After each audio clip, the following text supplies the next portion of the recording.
If you are a runner, you know there are two things people tell you all the time when they find out that you're a runner. Number one, I don't even like to drive that far. And number two, oh God, isn't it bad for your knees? What about your knees? Oh, your knees. I'm Coach Dan from the Run Experience. Today we're going to break down what running does to your knees and why, and how to keep them protected. Stick around. That number one thing you hear about not wanting to drive that far, I can't help you with that. You've got to figure out how to be polite when people make bad jokes in your own life. There's just nothing I can do for you there. I would suggest a fake smile and say, I know, right? But whatever, you figure it out for yourself. Number two, knees. Oh God, it's a real problem for us to deal with, isn't it? Not just the weird comments at family gatherings, but also the fact that when you're walking, you're putting about 1.5 times the pressure of your body weight on your knees. And so when you're running, it's closer to 4 times the pressure of your body weight. That's quite a lot. Now, don't get me wrong, that added pressure doesn't mean that running is bad for your knees. In fact, there's quite a lot of evidence to suggest that running, no matter how old you are at any stage of life, actually decreases your likelihood of arthritis down the road. It's for a bunch of reasons. The compression and increased blood flow to those joints can actually make them a little more fluid, can make them a little more lubricated. It's really quite good for you. But that's not the point today. Today, I want to tell you that I get it. I know how it feels.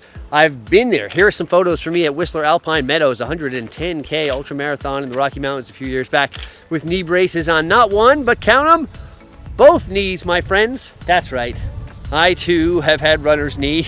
It's not your fault. Well, actually, it probably is your fault, but it's okay. Here's what you need to do about it, knowing that there's that added pressure on your knees. There's 4 tips and tricks I've got to try to keep your knees feeling great as you run, no matter how old you are. The first tip is that while you're running, I want you to keep your knees soft and keep them bent.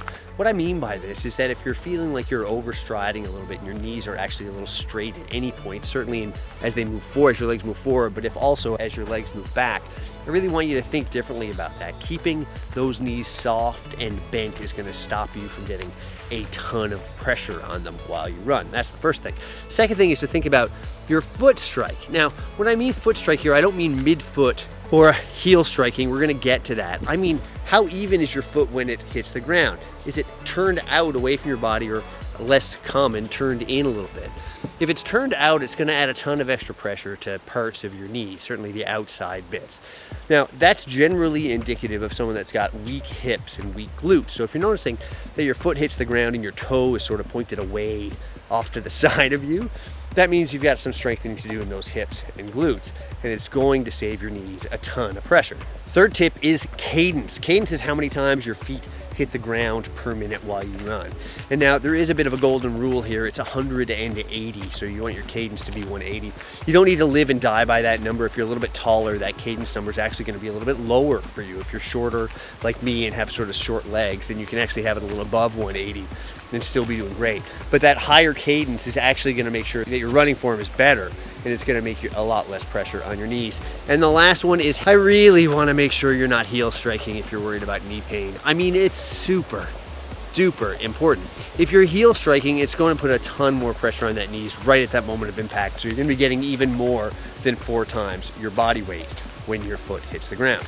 Now, there are a few other things that increase the likelihood of you getting a knee injury or experiencing runner's knee or knee pain while you're running or because you're running. A few of them are kind of weak core. So if you're not strong enough in your core, or as I mentioned, in your glutes and your hips, it's going to change your running form, and that's going to increase the likelihood that you hurt your knees. The second one is body weight. If you're overweight, it is going to cause more pressure on those knee joints. Now, I've got good news on this front, because running regularly and training properly is a great way to shed those extra pounds if you want to.